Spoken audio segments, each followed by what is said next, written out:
mga kasaka. Every week tayo ay nag-a-apply ng pataba. So ganun pa rin. Nilalagyan lang namin ng asin, isang kutsara kada 16 liters. So para ito na rin yung magiging calcium niya.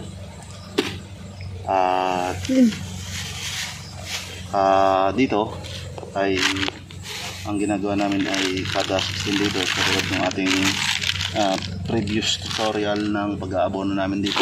Application ng fertilizer ay isang lata ng tigigis ang lasa. So 1:1 ratio. Calcium nitrate, calcium tropicot, potassium or 0060 isang lata din. 4600 na kilalang sa pangalan na urea. Yan. Yan. Tagagisa. At didilyat yan. At ito na po yung magiging dilution niya.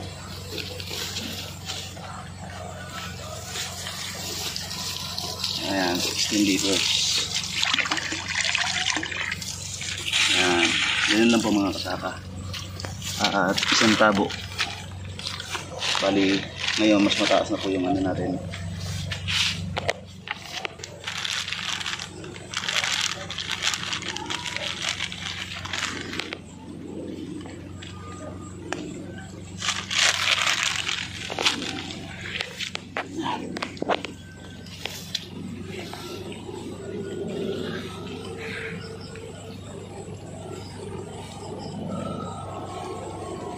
Bali mga kasaka, Huwebes tayo ulit ka-harvest dito. Ang pag-harvest nga pala ng talong ay kada ika-4 na araw. Patawalan natin ang ganda mga kasaka. Tingnan nyo, ang daming bubuyo.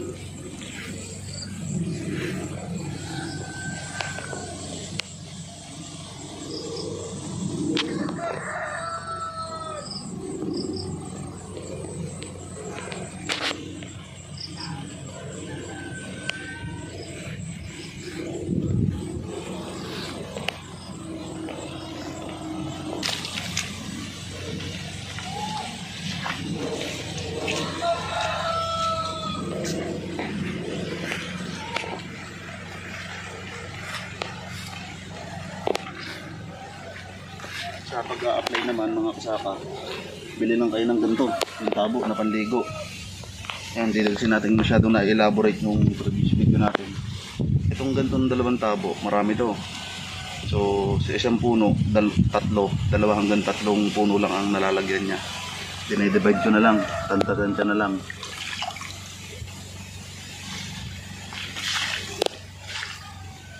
Ayan, ganun mga kasaka, tatlo, maximum tatlo. Dalawa, tatlo, ayan. Alam niyo ba mga kasaka, kapag nag-aabono kayo ng drenching method, nasa 50% ng efficient pagdating sa fertilizer na magagamit. So bukod sa roon ay nasa 80% na makakain ng halaman yung nade-dilute yung tubig. Kasi liquidized na siya, unlike dun sa granule mo siya i-apply hanggang hindi natutunaw ay hindi makakain ng halaman, tapos late pa yung epekto.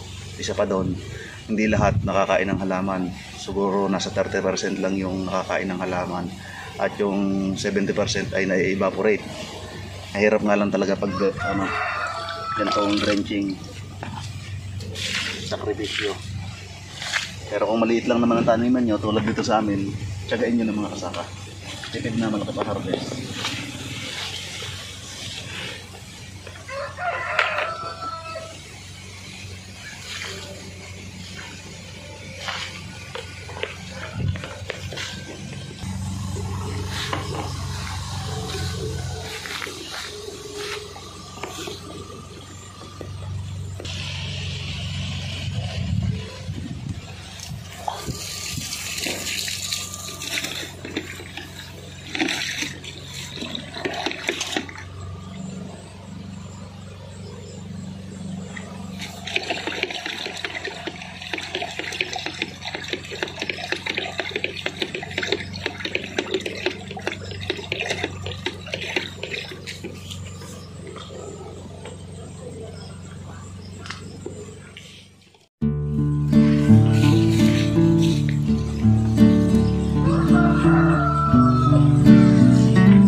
Bali, hindi pa tayo natapos sa talong kasi inabot na tayo ng init.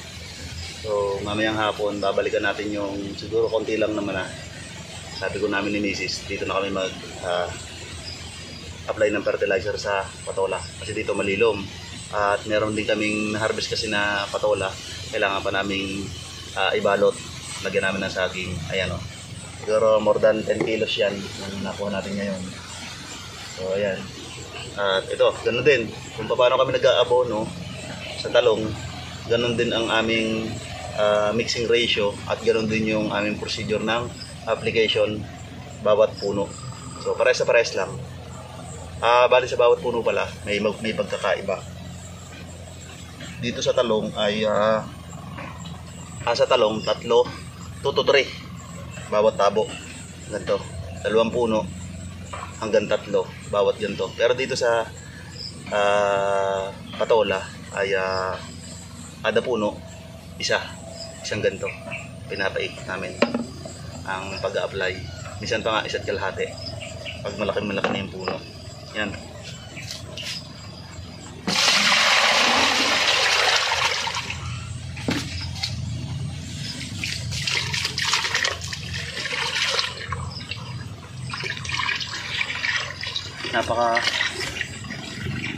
Napakalaking tipid mga kasaka kapag ang pag-aabono natin ay katulad dito, drenching. Bukod sa talagang tipid, very effective siya. Tulad ng sinabi ko kanina, mabilis na nakakain ng halaman yung abono.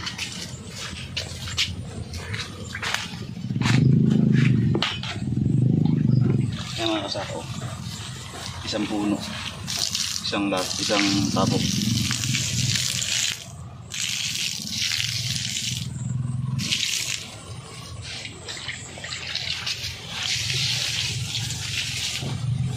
Kasi rin yung mga kasaka, itong area to madilaw na yung kanyang damo. Ito kasi hindi natin to spray, yun lang sa may baybay ng punuan, kaya makita nyo dilaw na. So para pag-apply natin ng abono ay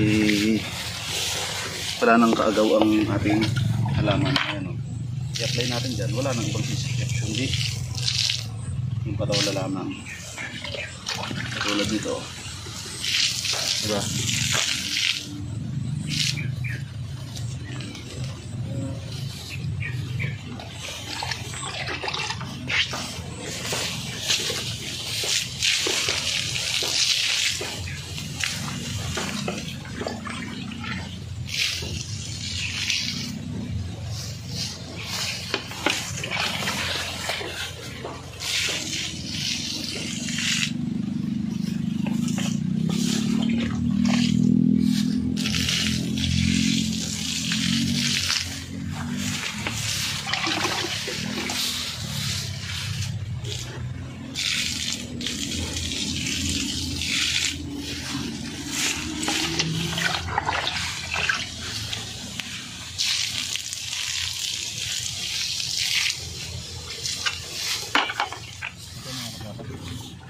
Ating babalutin lang to ng dahon at puruin na tayo. Sobrang init na. So ito lang yung area na naabonahan pa natin. Itong patola ay tapos na tayo. Hintay na naman tayo dyan ng magandang bunga. Tapos itong ating talong, ang hapon naman yan, tapos na rin yan.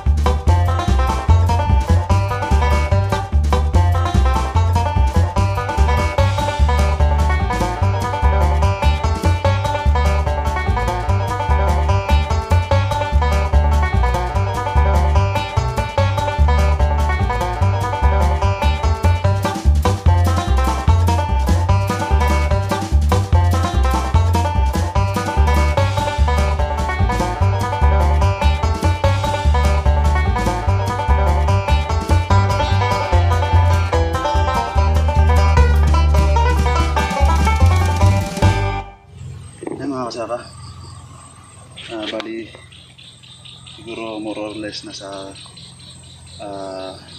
11 to 12 kilos itong patola natin.